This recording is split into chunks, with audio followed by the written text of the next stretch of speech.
Greetings! If you're new here, there are truths you may not be aware of, and you want to learn new information that will undoubtedly improve your knowledge and well-being. Additionally, to ensure you don't miss anything, be sure to subscribe and turn on the navigation bell.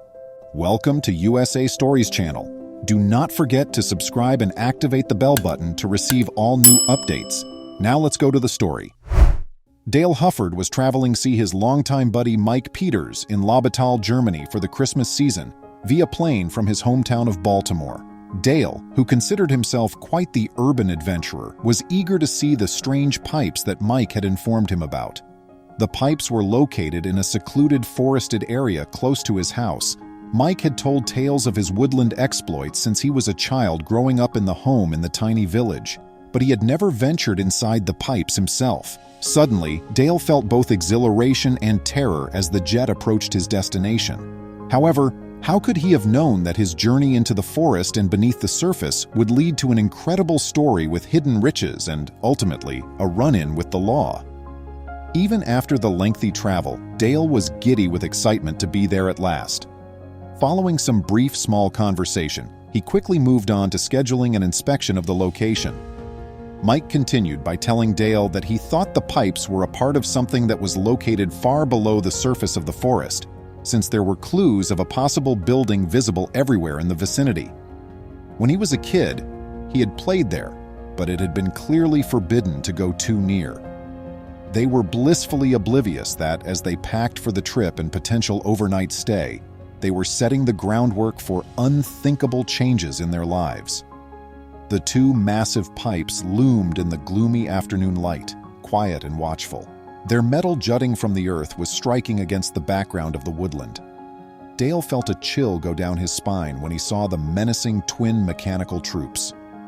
What mysteries lie beneath? They would learn soon enough. They saw the concrete entrance, a dark rectangular hole angled into the ground, after circling these odd metal periscopes for nearly 100 meters. It was covered with a wooden lid and concealed by a grassy pile of dead leaves and foliage. Dale and Mike forced the gate open and began descending the steps because the lock and gate were broken. Before long, the shadows enveloped them, and Dale scrambled to find his torch. Upon turning it on, he was met by an infinite corridor. The quiet was deafening and the scent was horrible and nasty. Their cautious footsteps reverberated off the walls and into the darkness, and Dale could only hear the pounding of his own heart. When they got closer, they realized what it was: a plastic grocery bag. Mike started to feel nervous.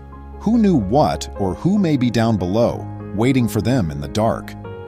The lengthy hallway suddenly took an abrupt bend. The sound of Mike and Dale's heavy breathing was like a flat, unnatural hiss as the echo of their exhalations rose back to their ears. They must be miles below the surface at this point, and the suddenly terrible claustrophobia was biting at them in the darkness.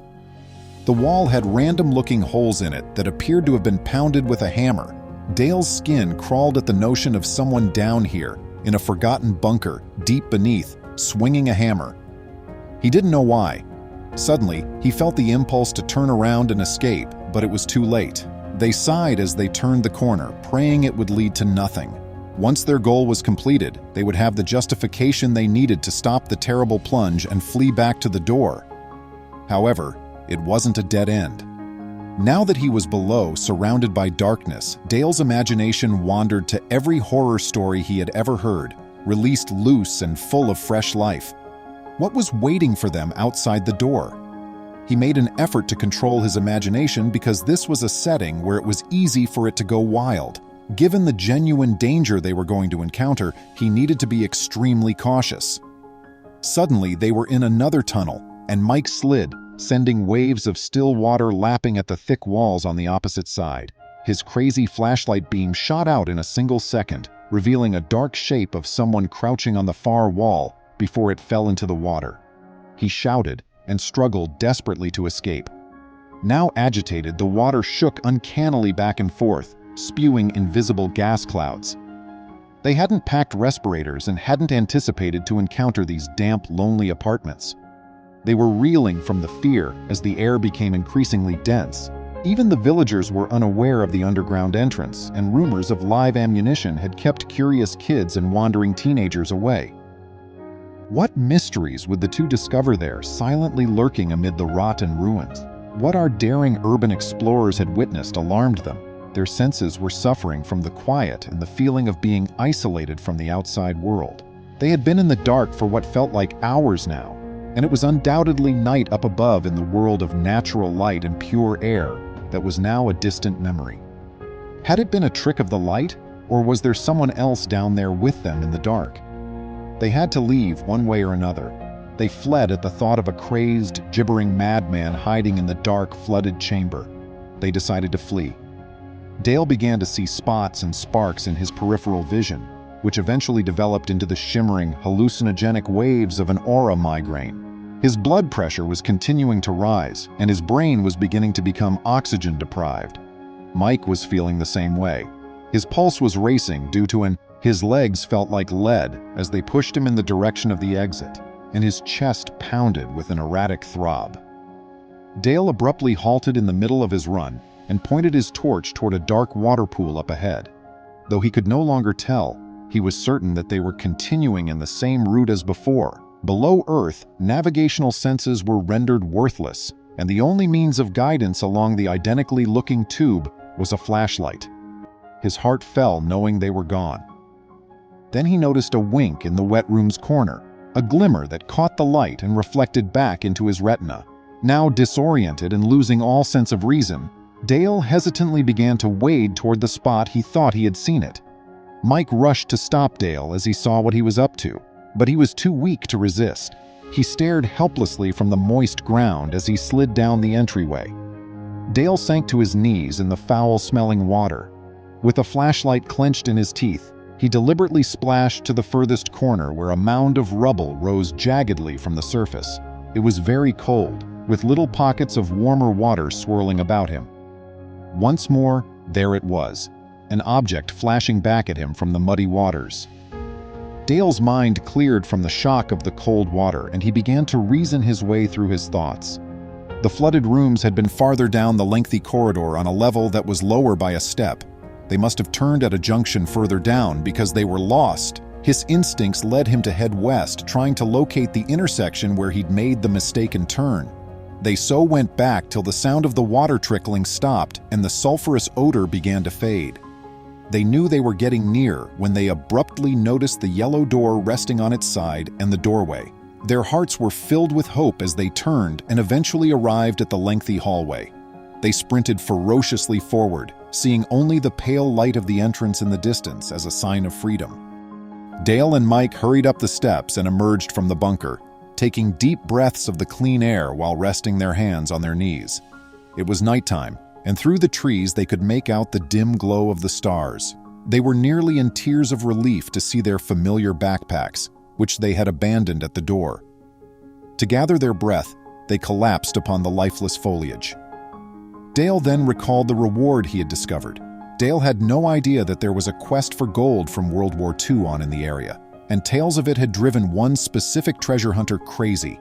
Expert on World War II loot, Hans Gluck, 76, was certain he had finally found the precise location where it was concealed. It wasn't until a teenager discovered a gold bar that resembled the one Dale had discovered while swimming in a nearby lake that his suspicions were validated. She turned it in to the police, but their 6-month inquiry had shown up nothing in finding the gold bar's true owner. It was allowed to remain with the girl Gluck had dedicated his life to finding World War II treasure, and he had meticulously searched the globe with his reliable metal detector, looking for the cache of gold, jewels, and artwork that had been lost or destroyed in the conflict. His journey was peculiar, and his tale is rife with ambiguities. Gluck recounts that in the last days of the conflict, Chief Heinrich Himmler received orders to clear the Berlin Reichsbank of its spoils and transport it on a train headed for the Alps, only for the Russians to intercept it. On May 12, 1945, he was taken into custody, and 76 kilograms of gold were found buried in his beetroot patch. However, this only represented a small portion of the treasure the train had carried. The rest has not yet been found. In 1995, while Gluck was speaking with Bavaria TV about his several treasure hunts, he received a map from an unidentified guy that he thought would be fascinating, it was discovered that the map had been concealed in the coat lining of an SS officer. Even after Gluck followed the map's confusing coordinates 15 times to reach Aurich, he still came back empty-handed. All of it came to him one autumnal day, and he was electrified. Using a geomagnetometer, which detects the Earth's magnetic field, he located an unidentified place where the numbers 600, 900, and 750 on the map matched. He had made an important discovery underneath. Motivated by the teenager's discovery of a gold bar in a lake, the treasure hunter attempted to excavate in an obscure forested region, but was turned down by the landowner. While mining for treasure is allowed by Bavarian law, treasure hunting is not. Is there a chance Dale discovered a fragment of the loot that found its way into the World War II bunker? Maybe the water that had flooded it had taken it there, or maybe there was more concealed in its depths, waiting for any brave soul to face the forgotten maze through the poisonous gas, the live ammunition, and the dangerous cabins filled with water. A disembodied light drifting across the trees startled Dale out of his concentration as he was scrutinizing his fortunate find. Far from the settlement, it was an odd sight, flickering through the woods like a will-o'-the-wisp. He initially believed that his eyes were playing tricks on him, but as it got closer over the course of a few seconds, the reality suddenly hit home. He awoke Mike, who had been paralyzed with fear ever since they had surfaced, and informed him that they had to move. Barking and snarling could be heard, and it was getting closer every second. Urban explorers were always a danger to the law, since the abandoned locations they are lured to are sometimes dangerous or on private property. Trespassers frequently face legal action. Half the joy was that Dale was aware that the police had learned about the two and their plans, most likely from the people they had talked to in the area. With a curse, he hoisted his bulky rucksack over his shoulders and plucked up all his might to run again. They gave the policeman a wide space, Mike following him tenaciously, and once again circled back to the path that would take them home. In the moonlight, Mike's house finally appeared, offering the two comfort, food, and a cozy bed to help them recover from their terrifying experience.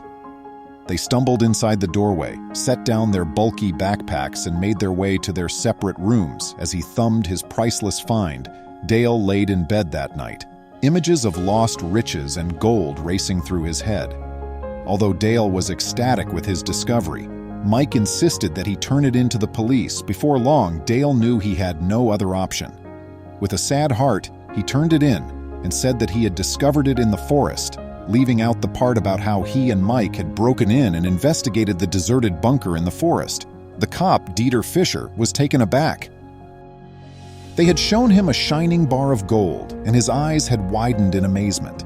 Exclaiming in shock, he flipped it over and over in his hands before making a call right away. A few days later, he received a response from Officer Fischer.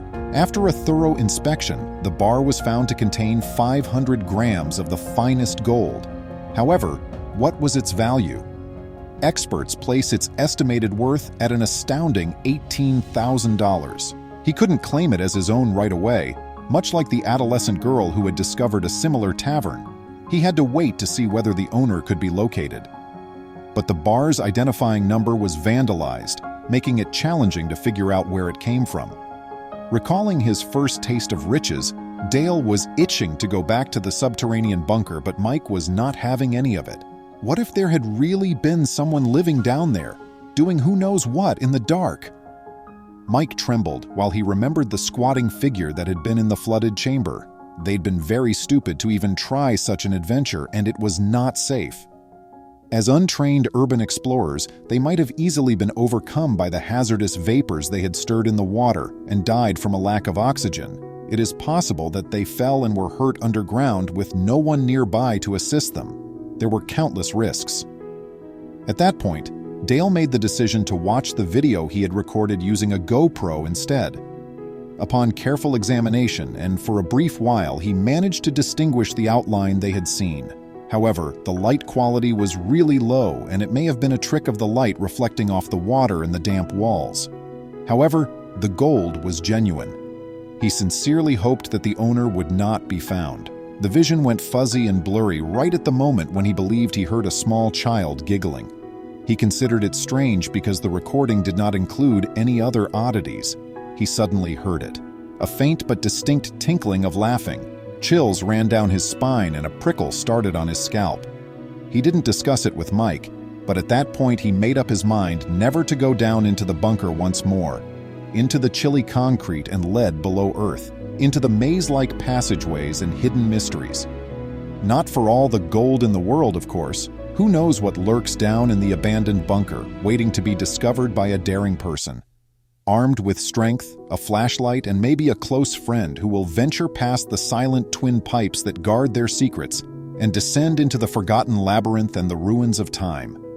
Who will brave the oppressive darkness and stench, the toxic gas, lead, and live ammunition? I appreciate you seeing.